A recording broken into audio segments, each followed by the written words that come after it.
Raja Asia mulai ikut turun gunung. Gunung siapa ini? Gunung Himalaya.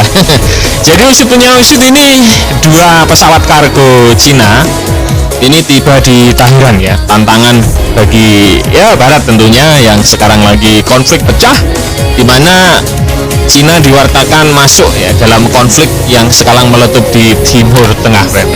Ini suatu hal yang perlu diwaspadai jika Cina sudah turun gunung ya, jangan anggap kaleng-kaleng ya. Karena banyak pengamat dari Timur Tengah dan luar negeri berspekulasi kalau mau tidak mau negara-negara timur akan memberikan pasokan nuklirnya untuk Iran ya.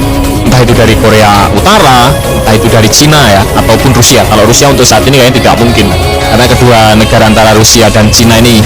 Nah, ini menjadi pertanyaan besar, karena mulai dari pagi tadi itu sudah pesawat kedua ya, pesawat kargo Cina mulai masuk ke wilayah Tahiran, karena sebelumnya rutenya ini kan ke Luxembourg katanya.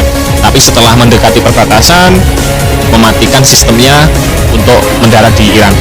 Dan pertanyaan besarnya digadang-gadang oleh pengamat, mereka ini mengirimkan senjata, tapi entah senjata apa yang dibawa kita nggak tahu ya, nggak bisa membongkar itu, brand ya. Yang tahu ya orang-orang Iran dan orang-orang Cina.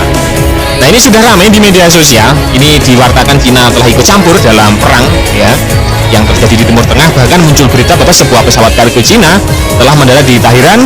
Menurut berita yang muncul, pesawat kargo ini telah mematikan transpondernya agar tidak terdeteksi radar.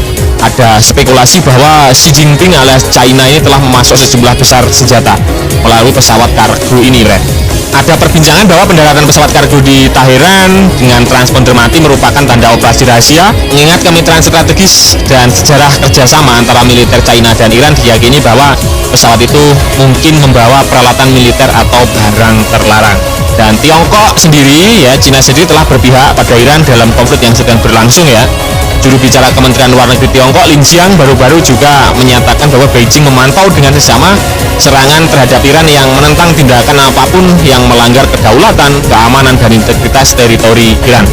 Apakah Iran ini tandanya sudah kewalahan menghadapi? Tapi kayaknya sih belum ya, jauh lah. Kalau mau menaklukkan Iran sesuai opini admin pribadi perlu waktu bertahun-tahun, meskipun dikeroyok pun, karena ya itu tadi posisi senjatanya di bawah, jauh di bawah tanah, dalam tanah yang mencapai, para pengamat menyebutkan kedalaman bunker Iran itu mencapai 800 hingga 1 km dari permukaan tanah. Untuk senjata anti bunker pun digadang-gadang tidak akan bisa menembus ya ke dalam tanah segitu dalamnya, karena senjata anti bunker yang tersedia di tahun 2025 ini buatan Amerika Serikat itu bisa menembus hanya di angka 60 meteran saja, di bawah tanah itu bisa hancur ya. Seperti itu, Bren ya beritanya. Nah, bagaimana menurut kalian terkait Raja Asia mulai cawe-cawe ini, Bren? Silahkan baku hantam di kolom komentar.